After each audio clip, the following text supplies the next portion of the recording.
Hey guys, what it is yo girl Cadillac. Yes, I'm Cadillac Dixon.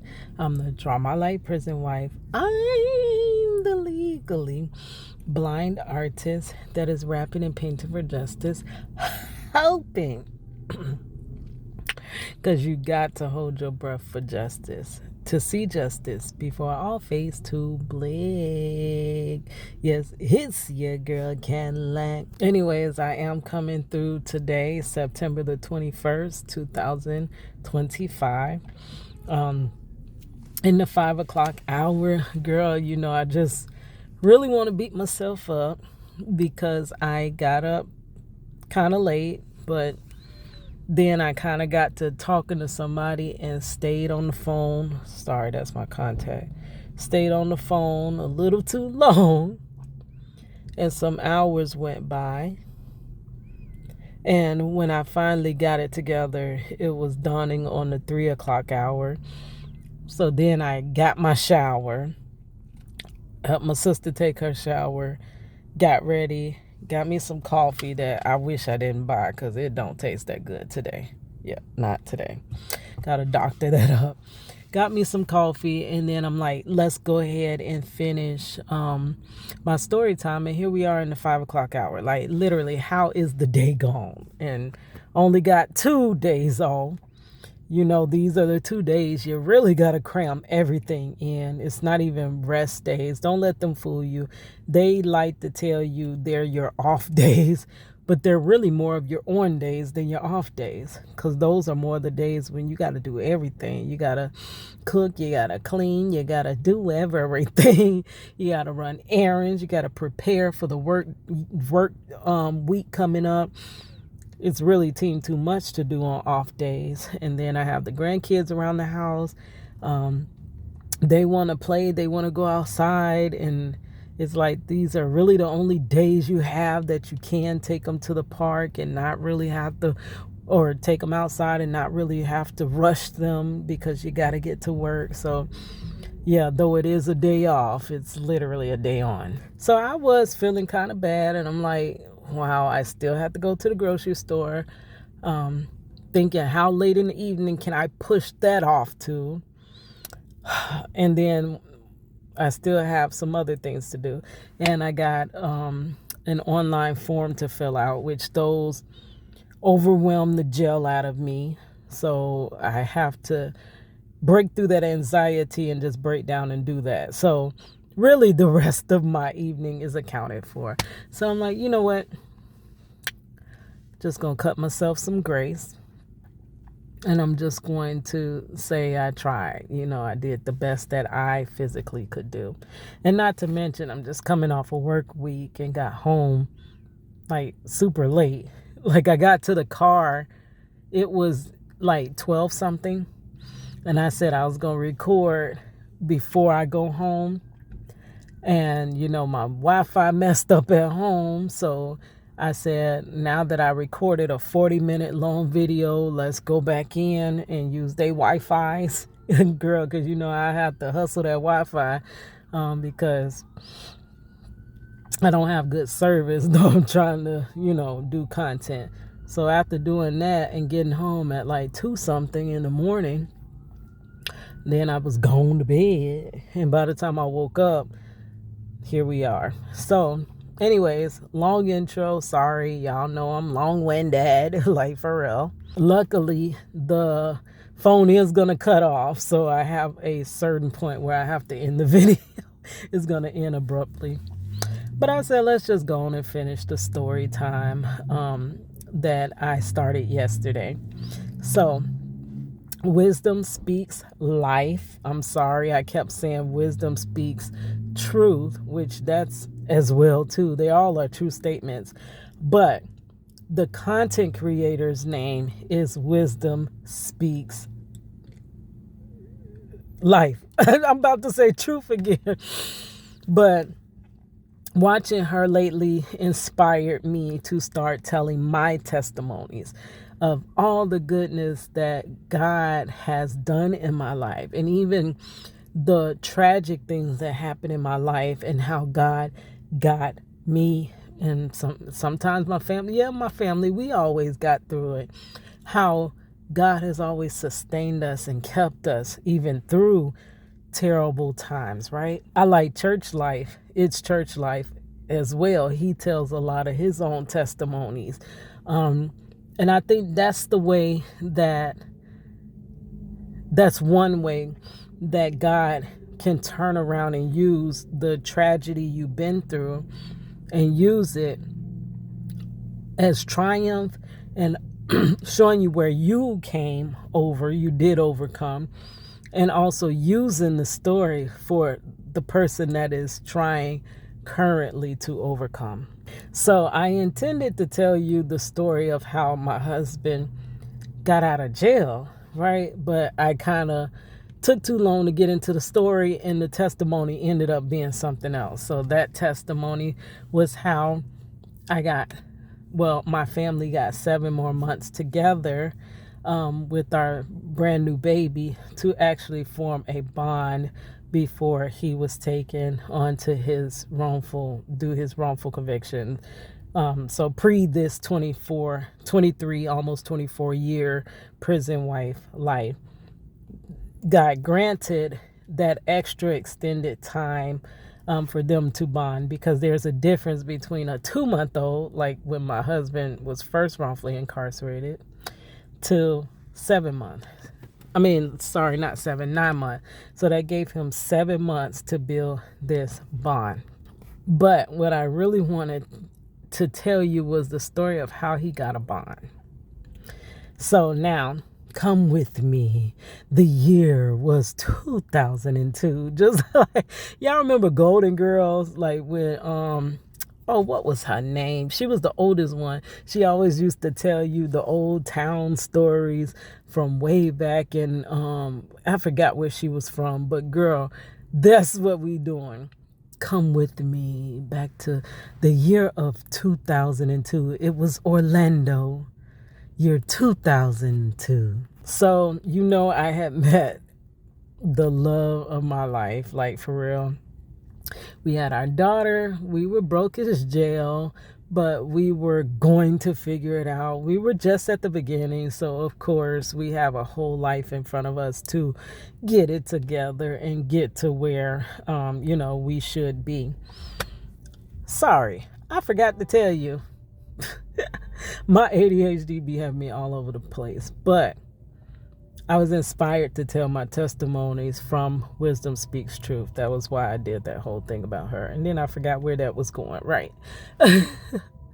Anyways, back to the story. We were in love. We were young. We were starting our family, and we were just really hopeful. I was so grateful and thankful that God had gave me somebody that actually loved me. I loved him, and we were just going to, we planned our daughter's whole life out, from the beginning to prom. We intricately discussed her prom and her graduation, and it was just the beginning of something so beautiful. Well, like I said, it became a nightmare, but yet a nightmare you wake up. But this nightmare is still going. Sorry, I just had some nuts. Well, girl, let me show you. These here, they were so nasty. They looked good in the store. It was like the sweetened almonds, but they tasted weird, and they're giving me this weird reaction. So sorry. Sorry, I had to, but it was a fairy tale, and we would have lived happily ever after if this one night didn't happen. This one night that I wish my husband had just stayed home. If he hadn't just went out that one night. There's so many situations where people went out one night and everyone had this feeling like, don't go out tonight, and it ends in the worst. And actually, Diamond Royal Ministry, she kind of covered that story of my husband, and she was like, I wonder, did the Holy Spirit give him a warning to not go out? And I kind of replied to her, yes, the Holy Spirit. I don't know if he gave him the warning, but he gave me a warning. So we're going to fast forward. He's in jail. I got this brand new baby. I don't know what I'm going to do. I don't have money. My husband was given a public defender. Well, first you go through what they call TV court or whatever, because at first he had no bond. So he's arrested. I'm like, what? I don't understand what the jail is going on. He's frantic. I'm thinking he's in a hospital. They know he's in jail. Like, so unexpected. Like, when you're in this fairy tale moment, you don't expect this. But that is exactly what Miss Wisdom Speaks Truth was talking about. That, or actually it was the other way around. When everything is crumbling in your life, you know that you're on the verge of that fairy tale moment coming. But also in the reverse, when that fairy tale comes, it's like something happens to crumble it, right? And turn it directly the opposite to a nightmare. So this was so unexpected. I couldn't even foreseen this. Not at all. So my husband's in jail. The hottest song out then was Fallen by Alicia Keys. I'm going to visit him in jail. I used to dress up to the T, and he couldn't really see me because we visited behind a several inch thick glass. And I tell the story of how our daughter would jump at the glass and things like that. But so they couldn't see nothing past the waist up. But when you came in, and this has changed too, because our jail is not even set up like that. The visiting part is across the street from the jail, and you just visit them over like a TV. But then you were actually going into the jail, so it was these two units, one on this side, one on that side, or two big buildings, and you would walk through the middle of the two buildings, and the people that were incarcerated there would look down at the walkway to see their loved one come through. So that's why I had to dress up to the T, because I'm like, you don't see my whole body, girl, like as I'm walking through. So I would have on the heels, I would have on the outfit, and you just wait for that moment, for that walkthrough. And then they would go on and on afterwards about, oh, babe, you look so good. Oh, my gosh, I love those heels and this and that. So that's what we did for that walkthrough. Every time I would be driving to the jail, he was in what they called 33rd Street Jail here in Orlando, Florida. I would hear Fallen. If you ever seen the video, it's the same exact situation. She's with this guy. Even Woman's Worth ended up being the same thing. At that point, he came home. She's braiding his hair. So literally, my life is imitating art. Like the actual video and my life are reflective of one another. And at that time, there was really nothing to grasp on. There was no prison wife clubs. There was no thing called prison wife life. This is pre all of the internet. This is pre all of the support groups. This is a really different time in life. A much harder, I think, time in life to be a prison wife. But God got me through that. Like, for real. It was only by the grace of God that I got through that as well.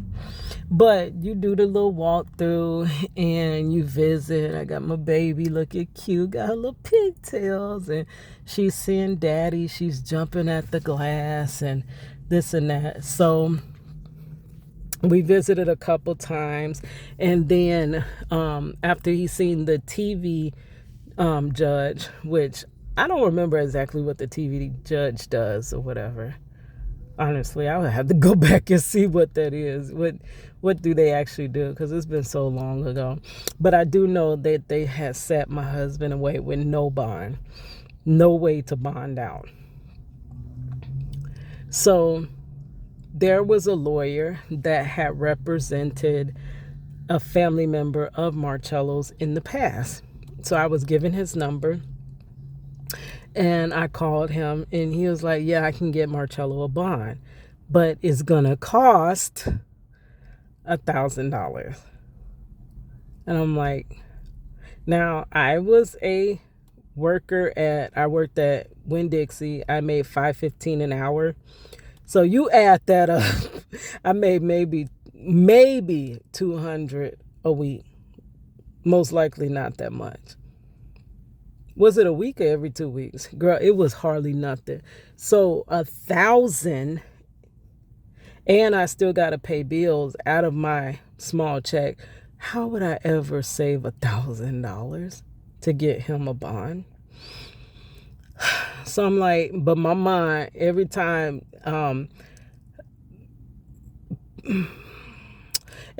option A is like a no, not gonna happen, I finally figure out plan B, C, D, E, F, G, H, I, J.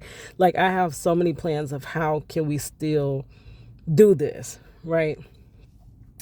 So I ended up taking credit cards.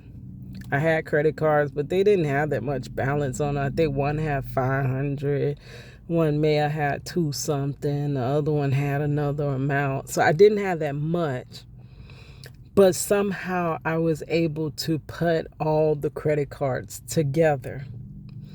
And I was able to pay him in several different WAPs. Wait, I'm getting ahead of myself. Wait. How did I pay the lawyer? Yeah, some of it was credit, I'm sorry. But also I just had a baby. So from baby shower, I had some money. I didn't have a lot, but I had some money from gifts. And then one of my aunts had gave me a few $100s. And, it was supposed to be whatever, like to help the baby along or whatever. But I'm like, what the baby really needs is a darn daddy, like for real.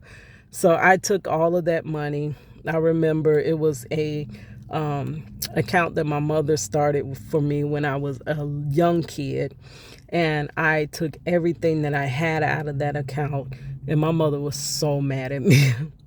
I took everything that I had, and it couldn't have been no more than what, $600 or $700. It wasn't that much. But in those times, that was pretty good. That was a decent amount of money to have in the bank. So I took all of that, plus my paycheck, plus some of the credit card, and I was able to pay the lawyer to get him a bond. So it cost me $1,000. In today's money, it probably would cost thousands of dollars. Thousands. But in yesterday's age, it was 1,000, which 1,000 was unheard of to have $1,000, right? But somehow I was able to pay the lawyer to get him a bond. Now, the lawyer's name was Michael December, and his mother always called him Michael December. She always called him Michael December, but his name was December. He had represented Marcello's cousin, had got him out of issues. So his name rang bells, Michael December, for real. He was a very good lawyer. But rest in peace to him. But he was a really excellent lawyer. I remember he had this suit, it was a fitted suit back before, because the early 2000s was baggy, everything was baggy. Even a suit was not so fitted, but he wore a fitted suit, and he looked like he was a gym buff, and he had a ponytail. I think he was Italian. I'm not quite sure, but I think he was Italian. But this man was an excellent lawyer. Okay. So the next thing I know, he's like, after I give him the 1,000, he's like, Marcello has a bond. And I'm like, wow, that quick. They said he had no bond. There's no way for him to even get out until trial. So he got the bond, but then now you got to pay the bond. So he was able to get Marcello a bond of $10,000. It was a $10,000 bond. So, with bonds and stuff like that, you have to come up with 10% and you have to have collateral for the rest of the amount. Plus, Marcello, one of the agreements was he had to be on an ankle bracelet. So he wasn't actually free, which came with its own hassles. Like, that is not, it's a lot of hassle being on house arrest. But it was better for him to be in the house still than, in jail somewhere, right? He still was able to put our daughter to sleep, still was able to feed our daughter and all of that. So I'm getting ahead of myself again. So I have the bond now, but it's 10 grand and I need collateral. And my net worth is nothing. You think my net worth is nothing now? It was nothing then. Like, for real. Like, I had no money at all. So I'm like, so how am I going to pay the bond? So that's when I took all my credit cards and whatever balances I had, and I put them all together. And it's so crazy. So the bondsman ended up going to the same church as Marcello's grandmother. That was the bondsman that said he was willing to do the bond without collateral. He said no other bondsman is going to do that, which was true. No, I think his name was Mike or something like that as well. But he was like, nobody is going to do that bond without you putting up a house, a car. My car wasn't worth nothing. My mama ain't putting up her house. His grandmother ain't putting up her house. So we don't have collateral. So you kind of are basically stuck. But because his grandmother, there was a bondsman at the church. This is why we need all these types of occupations in our communities. Most times our communities don't have access to legal help, to legal representation, to bondsmen. We don't have that type of stuff in our communities. So we end up just kind of, getting the short end of the stick. And when you go through the legal system, you really need to be prepared. You're going to war for your life. Don't matter if you're innocent or guilty, you're going to war, right? And the end of it, they're not trying to find innocent or guilt, allegedly, for entertainment purposes. They're trying to convict you by any means necessary. So you have to be prepared. But a lot of times we lack the resources to prepare properly, and that's why a lot of people do just plea out, because they know they don't have the resources to fight this whole monster, this system. We stop there because I'll get too far in onto my stuff about justice and reform and all of that. But that was a blessing in itself, because no bondsman, to not have the bond, then get the bond, then no bondsman's going to bond him without resources. You ain't got no resources. So this is where God came in. He provided a bondsman that was willing to do it without the large collateral. So now all I had to pay was another $1,000, but I just gave my $1,000 to get the bond. So it would have been heartbreaking to get the bond, but then can't afford to pay the bond, right? So I put all my cards together. That bondsman, I watched him slide my card. He slid my card. And I waited and I waited, and I didn't use the balance, because I'm like, I know I ain't got no more, because it all went to that bond. And I waited, and the transaction never came through. He never charged me that 10%. And he did not do the collateral. So he basically bonded Marcello out for free. Now that is God.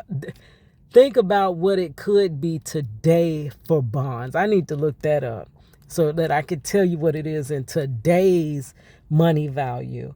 When you have these charges that they trumped up on Marcello, these big charges you got a weapon charge, and this is when they first rolled out the 10/20 life here in Orlando, Florida, and they was marketing that everywhere. And during that time, that bond is going to be high.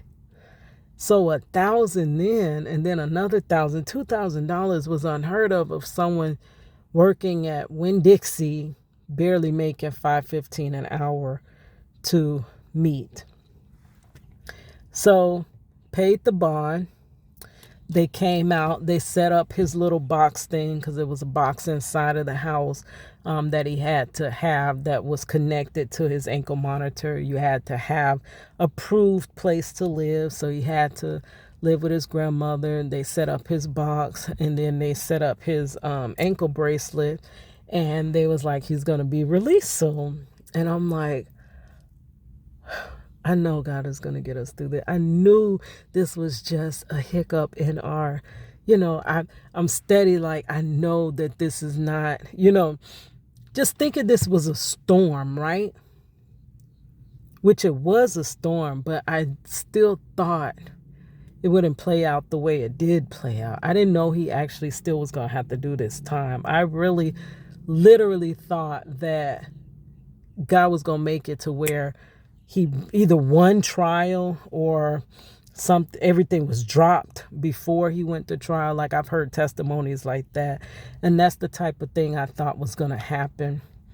But God gave him a bond and bonded him out without any money. So I didn't have the money for the bond. And from our daughter being 2 to 3 months then, when that happened, because that was shortly after he went to jail. He wasn't in jail that long until 7 months later when he lost his trial. That whole time frame was given to us by that lawyer, the angel of a lawyer that had Marcello. I had no more money, so I couldn't keep and retain that lawyer. But that lawyer got the bond, and then the bondsman charged me and never charged me. So that is nothing but grace of God. And then that is how we were able to be a family in that time and continue our bond and continue the new bond between our daughter and her father. All right, guys, I was able to tell that testimony, thank God, before 30 minutes had lapsed, and I have 15 minutes to spare, so I'm doing good, y'all. But yeah, so through legal challenges, legal struggles are going to be some of the scariest things in your life you go through. Health challenges can be very scary as well, but people minimize the effect of the legal system over your life. That can change the whole trajectory of not just your life, but your whole family. It means the difference in we're planning, we're a new family, we're growing together and building together, to boom, we're separated. You're a single mother, you're an inmate now, which means your life means nothing. Then allegedly, I don't feel that way, but most of society feels that way against people that are in prisons. And now your daughter is now fatherless and going through a lot of mess. Like, legal systems really do affect people's lives, and people automatically take on the mindset that it's your fault the legal system impacted you. And it's the legal system allegedly has so many victims, right? We're a victim of the legal system. So allegedly, for entertainment purposes, but it wasn't so entertaining to us when we went through it. But God will be with you even through your legal battles. I know. I know. And taking on this system that really, I believe, is ran by completely the enemy. Not a bit of justice. It has all his footprints all over that system, allegedly. None of it is God's justice. The way they practice, it's not of God. Like, allegedly, it's not of God. That's not God's character. God judges righteously. Righteously. Right? But God will be with you through going through the enemy's justice system, which his justice is he wants to delete you completely. He came to he came to steal, KILL, and destroy. So that's his justice for you. That's his justice. But God will intercede in that justice system. And he will come and he will be in that cell with you. He will be right along with the family members that are heartbroken because you're gone. He'll sit with you. He'll sit with the person incarcerated. He'll be with you through this. You just really got to let him in and let him guide you. And in the end, when you look back, it looks so horrible. It looks like your world is crumbling. Every hope you had for your life looks like it's crumbling. But in the end, and you look back, and it's like the footprints in the sand, and you see them one set of prints, and you realize that's when God got you through that. How did I get through that? Even with my husband never coming home and continuing to be wrongfully incarcerated, I sometimes sit and look and I'm like, oh my goodness, how, Lord? How was I able to stay with him for 24 years incarcerated? I can't even tell. It is the grace. It's the grace of God. It's nothing more. I can't tell you it was me because I was so strong. I am strong, but it took so much. My strength to God is not even, it's minute. It's like a gnat. It's nothing. It was he. All right, guys. Hold on. That right. It was he. It wasn't me. His your girl Cadillac.